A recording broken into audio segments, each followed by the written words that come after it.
ये है मिचेलिन, दुनिया की सबसे बड़ी टायर मेकिंग कंपनी में से एक। और ये है मिचेलिन, दुनिया की सबसे प्रेस्टिजियस रेस्टोरेंट रेटिंग कंपनी।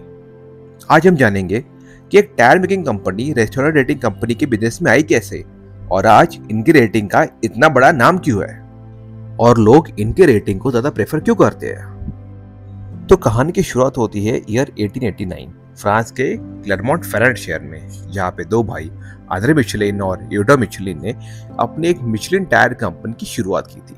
पर इन्हें यह पता नहीं था कि आगे चल के इन दोनों की इनोवेशन की वजह से मिचेलिन एक सबसे बड़ी टायर मेकिंग कंपनी बनने वाली है।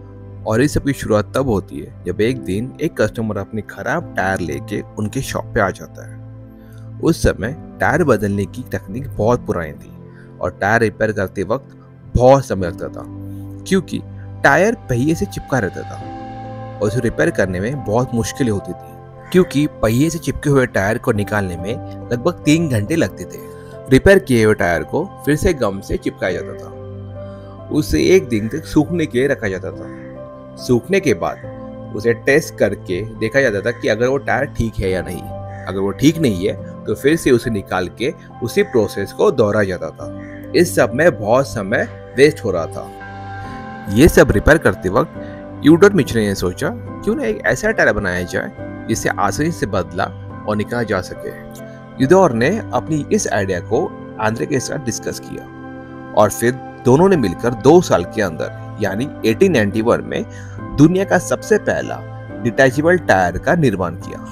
टायर को बनाना एक बात होती है, लेकिन टायर को लोगों को बेचना एक अलग बात होती है, और यही दिक्कत इन दोनों भाइयों को भी आ रही थी।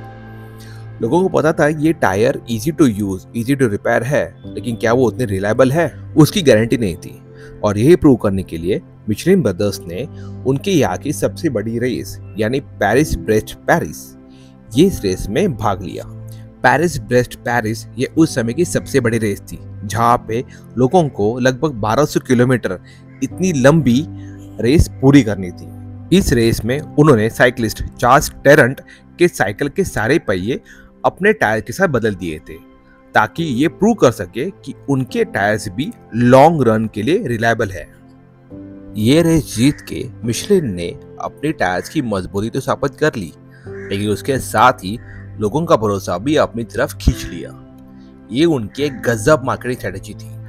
लेकिन इससे भी बड़ी मार्केटिंग स्ट्रेटेजी मिचेलिन अभी कुछ सालों बाद लॉन्च करने वाला था, जो उनके लिए काफी ज्यादा फायदेमंद साबित होने वाली थी। ईयर 1900। इस समय दुनिया भर में ट्रैवल बुक्स की बहुत बड़ी चर्चा थी। दुनिया भर के लोग घूमते वक्त ट्रैवल बुक का ही इस्तेमाल करते थे। उनके लिए वो कोई टूरिस्ट गाइड से कम नहीं था, क्योंकि उसमें बहुत सारी इंफॉर्मेशन दी गई थी। इसी बात का फायदा आंद्रे मिचेलिन ने भी उठाया। आंद्रे ने देखा कि लोग ज्यादा ड्राइविंग नहीं कर रहे थे, क्योंकि उनको सड़कों की जानकारी बहुत कम थी।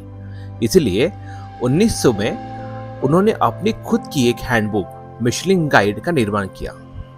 इस गाइड बुक में नक्शे, होटल्स, गैराज के साथ साथ टायर्स को भी कैसे बदला जा सकता है, इसकी जानकारी दी गई थी। लेकिन इस गाइड की सबसे खास बात यह थी कि ये गाइड फ्री ऑफ कॉस्ट यानी मुफ्त में बांटी गई थी। आगे चल के मिचेलिन गाइड बुक में रेस्टोरेंट्स को भी सजेस्ट करना शुरू कर दिया। ईयर 1926 में उन्होंने रेस्टोरेंट्स को रेट करना भी शुरू कर दिया था। ईयर 1931 तक उन्होंने 3 स्टार रेटिंग की भी शुरुआत कर दी। तो चलिए जानते हैं मिचेलिन स्टार रेटिंग का मतलब क्या होता है। मिचेलिन 1 स्टार का मतलब अपनी कैटेगरी में अच्छा खाना, 2 स्टार का मतलब इतना अच्छा खाना कि रास्ता बदलकर वहां जाना पड़े, और 3 स्टार का मतलब इतना शानदार खाना कि ट्रिप प्लान करके वहां जाना पड़े। आज मिचेलिन स्टोर दुनिया भर में फूड क्वालिटी का सबसे बड़ा प्रतीक है, और इन्हें पाना हर शेफ का अपना सपना है। तो मिचेलिन की कहानी सिर्फ टायर्स की नहीं, बल्कि इनोवेशन, क्वालिटी और एक्सीलेंसी की है। अगली बार जब आप मिचेलिन मैन को देखें या किसी मिचेलिन स्टार रेस्टोरेंट में जाए, तो इस अद्भुत इतिहास को जरूर याद कीजिए। मिलते हैं अगले वीडियो में।